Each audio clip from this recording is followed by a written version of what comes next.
Yes, welcome to my channel. It's such an amazing place. It's safe haven for women.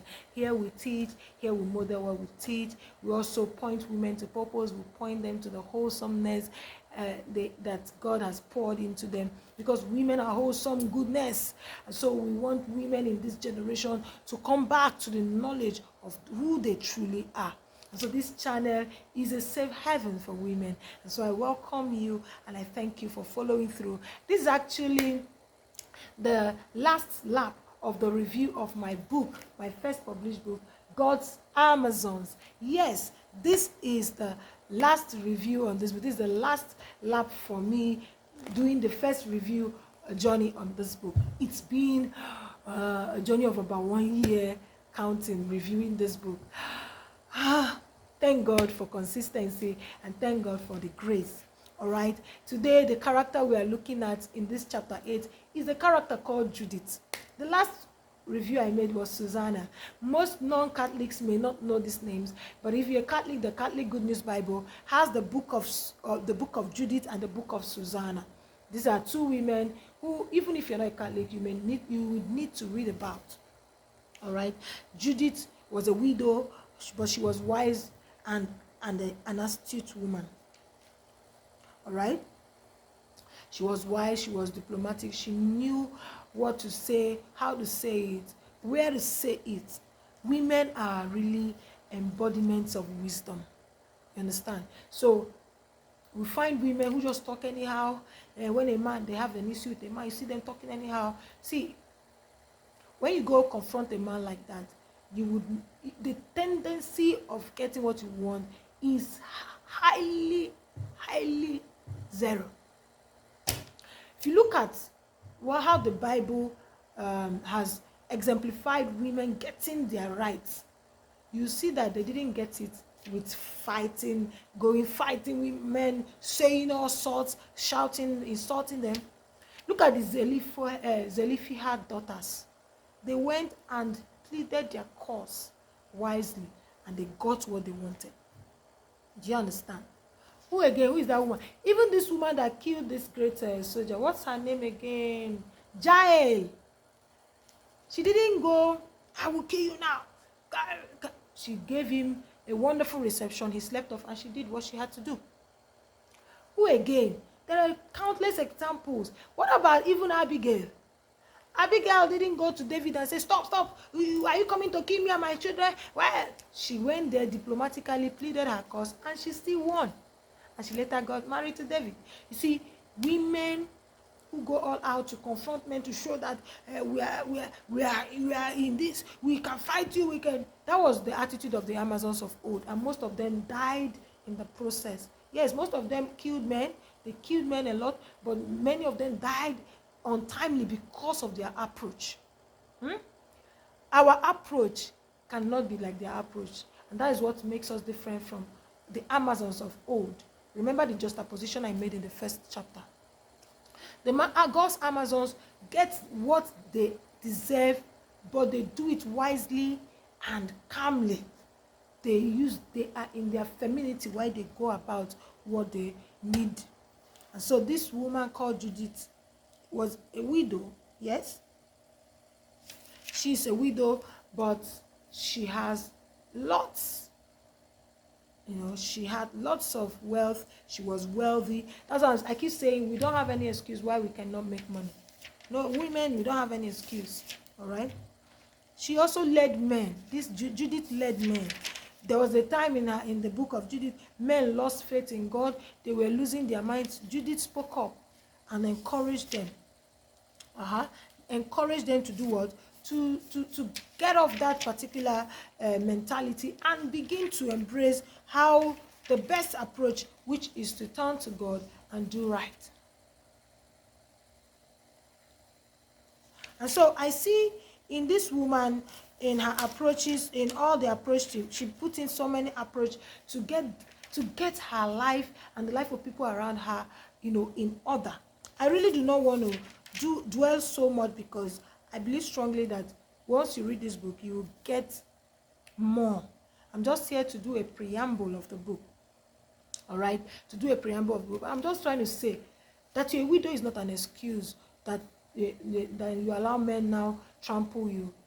You understand? And make you a shadow of yourself. Now, women reign amongst men. They lead men, but they don't do it with their strength and with talking anyhow. They do it wisely and diplomatically. The men wouldn't even know that you're having your way. That's the power. It's also the power God has placed in submission. You submit to your husband, he knows that you submitted to him. You are the one you can be leading without him knowing.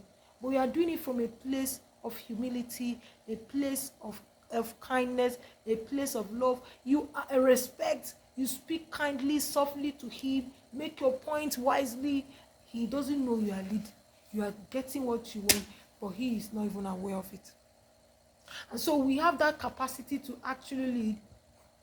You see many women, even in our time, leading men, but you don't see them talking anyhow. You don't see them, going all up and down and claiming that they are wiser than men. They just do their job, and these men elect them into these powerful positions to lead. Yes, to lead, even in the world. But you see women who come out in our time to go, word for word, trying to fight men, word for word, with the physical weapons. They do not go far. Because the men, seeing that you have come out to fight with physical weapon, will match you weapon for weapon. And before you know it, they will just, if your case not taken, they will run you out as a woman. Do you understand? Because you see this word, this statement is a man's word, is a man's word. It's really a man's world. And for us to rule as women here, we must, stoop to conquer. Stay in your femininity and still win.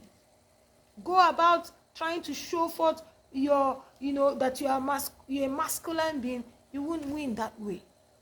All right? And so, this woman already, there was need to win, and she put out plans. She followed it up with prayers. She followed it up with her power of attraction as a woman, and she won. So the worthy of note says, you are a bundle of possibilities. Your innate ability is one to be reckoned with, but you must harness it. I've said it in this countless times. You must harness it. How can I harness it? You must start with healing your mind. You can get our healing course. Heal your mind. Then from healing your mind, get to purpose discovery course. From purpose discovery course to mind optimization course. Go through this. That's how you harness who you truly are. How can the world benefit from all that the Lord instilled in you if you allow yourself to be shrouded with sentiments, excuses, and other vices? It can't work. Some women are living in sentiments. They are complaining, they are nagging, they are saying men are wicked. You are all out there fighting with your physical strength. By there is a strength that is more powerful. It is the innate strength. The innate strength is far more powerful than the physical strength most women bring to the table. All right? That you can talk, that you are eloquent is not even what it is. That you know you're right as a woman is not even what it is. Even if you know you're right, how do you project it? It is the key, is the most important thing. How do you present your right? How? It is that's where the point lies. That is where many women are missing it. And you cannot do this right without, first and foremost, getting yourself glued to God, heal in His presence, find purpose in Him. Then you can now do whatever you're doing from His character. That at that point, God lives through you. God projects Himself through you. You have something, you're a pathfinder, you're a history maker as a woman. If that is your dominion mandate, if that is your core as a woman, you're a change maker, there's something you need to change, and then men are dominating that environment. It is the character of God in you. He will express Himself through you as a woman. That is the only way you can win it. But if you go with your own strength, trying to lord it over them, trying to show that that is the way of the Amazons of old. And sometimes they get cut short. Many of them died untimely. That shouldn't be what you would expose yourself to. You have to do it, but do it allowing God express himself through you. They will allow you reign even without knowing it. So I want you to understand that we stoop to conquer as God's Amazons. We do. We do not try to go and match power with, try to use physical. Our physical strength is not what comes to play when we are living purpose. It is our innate strength, and we are wholesome goodness. I've said that countless times. God's Amazons are embodiment of wholesomeness. We are embodiment of life. We host life, and we are not out here to fight men. Amazons of old hated men, killed their boy child, but God's Amazons are boy nurturer. We are nurturers. We give life. We keep men. We are not here to fight men. We are not here to drag any position with them. We are here to live our lives to the fullest, keeping men on track as well, keeping them focused on their God. That is why we are here.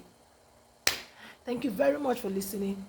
Get this book so you get to, even I have the 40 wisdom nuggets at the back page of this book. 40 wisdom nuggets for God's Amazons. You understand? I have it here. There is a lot more in this book. From the beginning of this book to the end of this book are loaded. And this is me saying, share this book with somebody. Talk about this book with somebody. Buy it for somebody. We have both the hard copy and soft copy. Also, we have the healing course. You can go through the healing course. You can go through the purpose discovery course. You can also go through our mind optimization phase.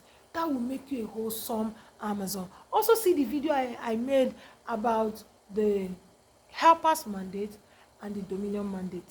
Thank you very much for always joining in. God bless you and keep you.